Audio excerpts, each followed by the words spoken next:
कोई कविता सुनाइए। आपको एक कविता सुनाने जा रही हूँ जो एक मित्र के बारे में है। हाँ। हमारे बहुत सारे फ्रेंड्स होते हैं। हाँ। उसमें बहुत कम फ्रेंड्स होते हैं जो बहुत अच्छे होते हैं। उनमें क्या क्वालिटीज होती है, तो सुनिए ये कविता। तप्त हृदय को सरस स्नेह से जो सहला दे मित्र वही है।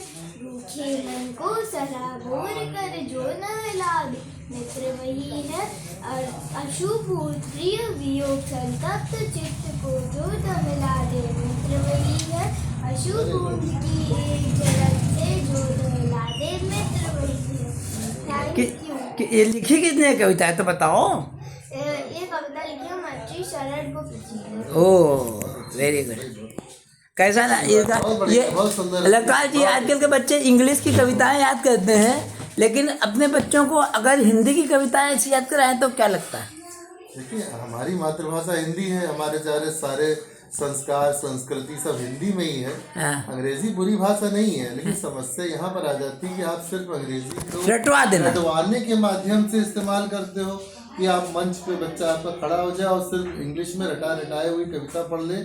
उसको अर्थ नहीं मालूम, उसका भाव नहीं मालूम, भाव पक्ष अर्थ मालूम नहीं, और सिर्फ बच्चा रट करके अगर बोल रहा है तो आप उस भाषा का ही अपमान कर रहे हैं। अंग्रेजी अपने आप में एक समृद्ध भाषा है और बहुत ही अच्छा लिटरेचर उसमें अवेलेबल। लेकिन अगर आप वो भाषा बच्चा सिर्फ एक माध्यम बना रहा है अपने आप को स्थापित करने के लिए, तो गलत है। आप भाषा अंग्रेजी में भी सुनाए, लेकिन उसके एक एक अर्थ, एक शब्द का एक एक अर्थ उसको बच्चे को मालूम हो, और जब वो पढ़े और बोले तो उसके अंदर से वो निकलना चाहिए कि ये मैं इसको आत्मसात कर रहा हूँ।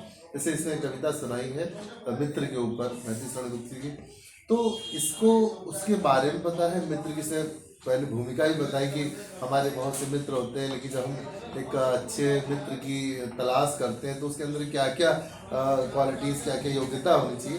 तो कहीं ना कहीं से ये बता रहा है कि ये जानती है कि हम जो भी कविता बोलने जा रहे हैं, बताने जा रहे हैं, उसमें क्या तत्व है, क्या उसका सार है, क्या साथियों, आजकल इंग्लिश मीडियम स्कूल जो कविता सिर्फ रटा देते हैं, इंग्लिश की मालूम नहीं होता है।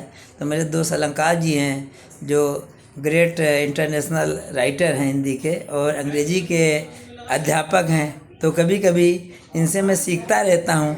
इसी सीखने के क्रम में मैंने अपने बिटिया को कविता याद करने के लिए प्रेरित किया, समझा के, और इनको सुनाया। तो मेरा अभी पाठ्यक्रम सभी बच्चों के लिए है कि आप लोग भी चाहें अपने बच्चों को ऐसी कविता सिखा सकते हैं।